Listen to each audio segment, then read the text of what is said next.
Jackie Robinson, Roberto Clemente, Willie Mays, Manny Ramirez, Barry Bonds, David Ortiz. These influential and talented baseball players may have never had a chance in the major leagues if it weren't for the work, willpower, and vision of one man, Branch Rickey.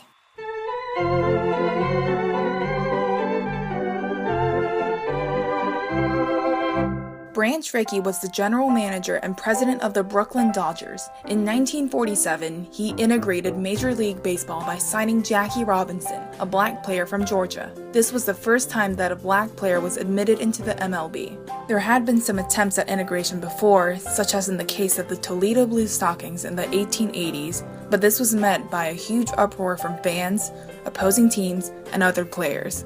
No one had ever tried again. Not until 60 years later, by Branch Rickey. Rickey was motivated by a sense of justice and his dissatisfaction with inequality that sat with him since his youth. He also saw great talent in black players that he felt was being wasted and going unnoticed due to segregation. It wasn't just anyone who could have integrated baseball. America was still extremely racist and segregated. All over the country, blacks were prohibited from engaging as equals in even the most basic ways. They couldn't sit at the same counter. They couldn't stay at the same hotels. They couldn't even use the same water fountain. The idea of admitting them to America's favorite sport was a radical idea, sure to encounter great resistance.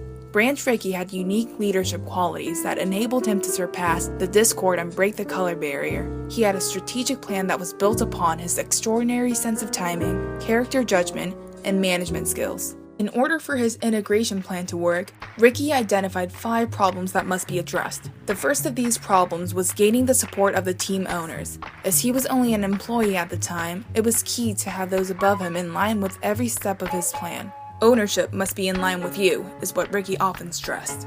The next problem was the aptitude of the chosen player himself. He needed to be adroit, skillful as an athlete, and dedicated to the sport. Rickey spent months in foreign countries only to find the man he was looking for was in the United States all along.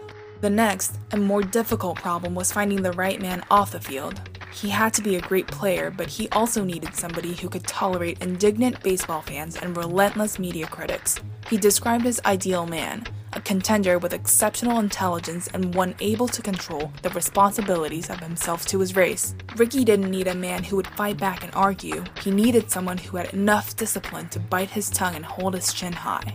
Part 4 of Rickey's plan involved public relations. This included accommodating to racial boundaries and controlling possible embarrassments and even mildly controversial events. With much of the nation already against integration, Rickey could not risk adding any fuel to their fire. The last and most difficult aspect to handle was facilitating positive relations with the African American community itself. Rickey feared their over-adulation and mass attendance could lead to misunderstandings and antagonism between the races. Rickey established a committee of eminent black leaders and other public servants to manage the expected crowds.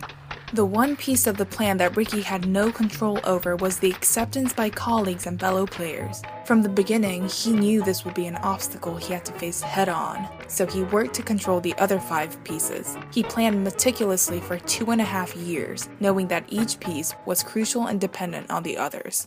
Branch Rickey could not have made this bold move at any old time. America remained extremely racist, so any attempt then, even in the North, surely would have resulted in a violent backlash. Additionally, baseball itself was a conservatively run sport, open to neither innovation nor change. And while there was no particular statute excluding blacks from baseball, it was an unwritten but universally recognized rule that no club owner was prepared to break. Such a discriminative environment was difficult to work around, so Rickey's moment had to be perfect. The most forceful opposition he encountered was the baseball commissioner Kennesaw Landis. Landis, who bore the most executive power within the MLB, held his ground against any attempts at integration. In 1942, when Bill Veeck wanted to buy the Phillies, Landis discovered his plan to integrate and quickly arranged the sale to another buyer. His domineering presence gave Rickey no opportunities. However, when Landis died in 1944, Rickey was free to execute his forming plan. Albert Happy Chandler, the succeeding baseball commissioner, supported Rickey fully. Had Rickey taken any steps sooner, he surely would have failed, possibly even ruining future chances. Branch Rickey's most arduous objective was to find his player. Here, Rickey's keen sense of character proved essential. Finding a fantastic baseball player was important, but what Rickey really needed was someone who could handle the intense amount of scrutiny, pressure, and intolerance sure to follow as a result of deviating from baseball's long upheld rules. He personally approached Robinson and told him that he would have to wear an armor of humility to survive the league, and made Robinson promise him to refrain from fighting back. "They'll throw beanballs at you," he said. "They'll call you dirty names. They'll taunt you and attack you. Can you take all that without losing your temper?" "Mr. Rickey," Robinson asked, "are you looking for a Negro who is afraid to fight back?" Rickey simply told him, "Robinson, I'm looking for a ball player with guts enough not to fight back. You've got to win this thing with hitting and throwing and fielding ground balls, nothing else."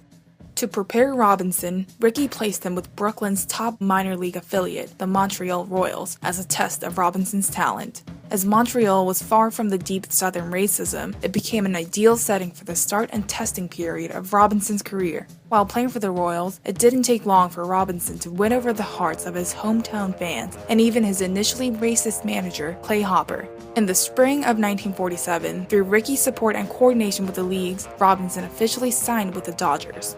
However, Rickey and Robinson still had to win over the league and public's acceptance. Several teams considered boycotting the Dodgers. These strike threats led to the National League's president, Ford Frick, to declare any player unwilling to play against Robinson banned from the game for life. Despite this threat, players still treated Robinson viciously by intentionally spiking him, aiming the pitch at him, or throwing him off the base. Some of the worst offenders included the Phillies and their manager Ben Chapman. The team's constant shouts of racial slurs disheartened not only Robinson, but his teammates as well. Instead of fighting back, Robinson kept his promise to Rickey to stand above the intolerance and turn the other cheek.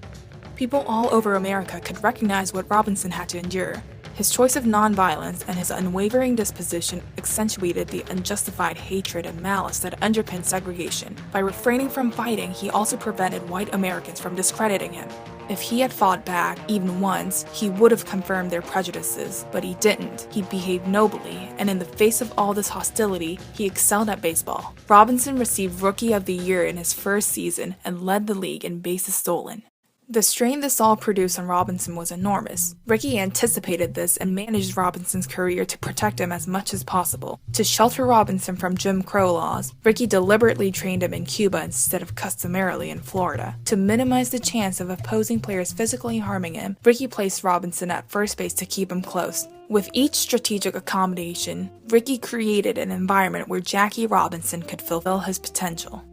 Branch Rickey opened the doors of possibility in the baseball world. By successfully integrating Jackie Robinson, he paved the way for players of other races. One such player was Roberto Clemente, whom Rickey also tactfully drafted into the MLB. Following Rickey's lead, other major league teams quickly integrated, hoping to mimic the success of Robinson and the Dodgers. The Boston Red Sox were the last team to hire a black player, and they only held out until 1959. A mere 12 years after Robinson's debut. By the 1960s, young blacks and Latinos came to prominence in the major leagues, and soon, professional football and basketball integrated as well. But the ultimate and most wide-sweeping effect of breaking the color barrier in baseball was its making of public integration easier to accept. The integration of baseball set the stage for the legal and political landmarks of the civil rights movement, and in fact proved pivotal to the deconstruction of the color barrier in our nation. While subsequent milestones such as the decision of Brown v. Board of Education and the signing of the Civil Rights Act of 1964 may have still occurred without the change stemming from baseball, the success of Jackie Robinson made the larger change more likely to receive support from whites. Many African American leaders, including Dr. Martin Luther King, point to the importance of Robinson's role in the movement, as his presence and the following prominence of other blacks created a new norm by which white Americans could more easily accept integration. In changing baseball, Rickey changed America. He forced Americans to confront their deep-seated prejudices. Branch Rickey died in 1965, but long after his death, his legacy and name live on. In 1967, Rickey was inducted into the Baseball Hall of Fame, and in 1992, the Branch Rickey Award was established for humanitarianism in baseball and for service above self, a fitting award to honor a progressive and morally upright man whose ideals led the nation towards equality.